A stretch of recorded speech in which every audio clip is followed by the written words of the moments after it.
Retail sales drop a further 4% year-on-year in November. Sasol's first half earnings jump on the weaker rand. Group 5 says profits will jump 40%. And Barclays falls to a 24-year low on speculation it might be nationalized.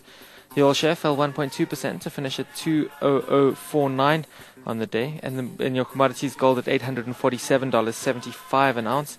Barrel of Brent crude at the moment $42.64, and in your currencies a dollar will cost you R10.16, a pound $13.92, and a euro $13.03. Thanks, Jeff. David Shapiro and I have been working on our Excel spreadsheets here, and I can tell you that after today's disaster at Barclays, ABSA, which Barclays owns around 60% of, now accounts for nearly half of the total value of Barclays around the world. And when they did the deal, it was, well, a little drop in the ocean. Incredible. It's fallen to, what's it, about 70, in rand terms, about 76 or... Yeah, in rand terms, Barclays' total value is 77 billion rand. 77 billion ABSA, rand. Which was a small part of Barclays a little while ago, is 67 billion rand. Let's bring Kokkie Kooyman in now. He's our financial services specialist. But before we do that, this Investment Insights report is brought to you by BOE Private Clients. Now with day-to-day banking for the fortunate few. BOE Private Clients, money never sleeps. How's that, Kokkie? You can almost the same. Yeah, good to talk to you. It's almost the same value. ABSA and Barclays. I heard that. I haven't got the last numbers where Barclays is trading now. But we have. You see, okay. we've got Google Finance here, so it's quite easy to pick it up. But Barclays is now worth $7.6 billion in the US. Yep. Work that out at 77 billion rand, and then ABSA's closed today at 67 billion rand. So they're not far apart. Quite correct. In fact, at one stage, Barclays was trading, I think it went as low as 42 pence. Its value is actually the same as ABSA. Just for a matter of interest, Can ABSA not do a reverse takeover then? Well, perhaps? we were thinking of that. Standard Bank's market cap is about $11 billion relative to Barclays' 8, and that's about more or less. The Royal Bank of Scotland is also, and just the Citigroup is 19 billion. So Standard Bank is about half the size of the massive global Citigroup on a market cap basis. All right, it sounds very, very proudly South African when we say that. But on the other hand, doesn't it say that Standard Bank is somewhat overvalued relative to those big giants? You see, it's a fascinating question for us guys who obviously have to make that choice in international investing. It's very difficult because with the South African banks, you've got a certain amount of certainty about your earnings. Sure, bad debts might be a bit higher than people expect. The house prices are coming down, unemployment is rising, but it's not nowhere as close as what the guys are experiencing in the US and in the UK. So your earnings are going to be very poor. All the guys are coming with big losses of about $8 billion and $10 billion. And then Royal Bank of Scotland, what hit them, and that's why really prices took such a knock again, they have to write off the goodwill associated with the ABN AMRO takeout and other goodwill still on the balance sheet. So, once you do that, then your available capital that's still available is very low. And if you then have to do a rights issue, as your share prices falls, you have to do a bigger rights issue with more shares, and other shareholders get diluted, so guys just want to get out.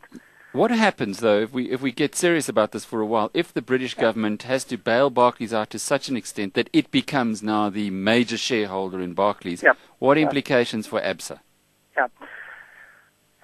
It's a fascinating question, you see, because on Royal Bank of Scotland, effectively, one of the first things they did is they sold the Bank of China stake. Now, and Royal Bank of Scotland did have a lot of JVs on asset management and et cetera going on into China, but I suppose it was an easy way to raise capital. Now Barclays wants to get the same. If you need to raise capital, then you say, well, why go to shareholders for new capital when we can actually sell something? The only thing is, I think, how important is ABSA and their other African operations in their whole strategy. So, well, if they can sell ABSA, which used to be a small part of Barclays, for 40% of their current market value, surely it makes all the sense in the world. Quite correct, because then you don't need the British government. Then I got a feeling that Maria Ramos, who this year, incidentally, is one of the 6 co-chairs of Davos. Can you believe that? She's going to be sitting next to the head of head of HSBC, Rupert Murdoch. All in trouble, eh? Well, Maria will probably push her chest out a bit. But she's there with Rupert Murdoch's one of the other co-chairs, the head of Royal Dutch Shell, another one, and Kofi Annan, another one.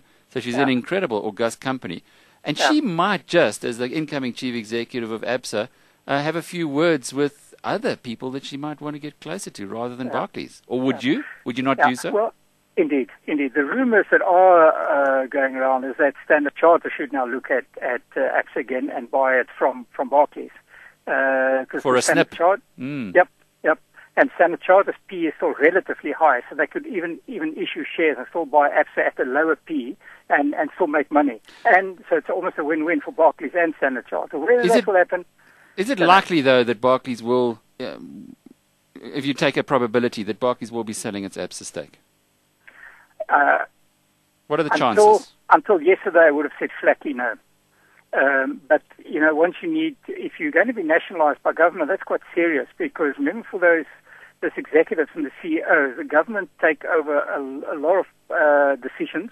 They also decide on your remuneration. They take your ability to reward yourself with bonuses when you do well, and they're going to force you to do lending that you don't want. Because remember, that's half of the problem at the moment. The UK economy, there's no lending taking place, and the government is wanting to force the banks to start lending again. So as a bank, you're going to incur more bad debts potentially, but the government says, listen, we put capital in, now you lend. And so Barclays might not want that. So it must be a very, very difficult decision for them.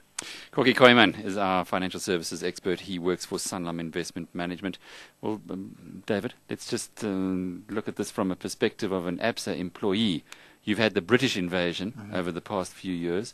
Not all ABSA employees have been terribly enamored by it. Now you might have, who knows, a Chinese invasion, a French invasion. It's up for grabs. I think the most interesting one is if the British government does own it. What they will impose on increases here. Surely they would not. They wouldn't do that. They wouldn't hold on to ABSA. What would they hold on to ABSA for? I can't see it, not under the circumstances. It makes no sense. It's just a matter of putting ABSA on the block, again after that.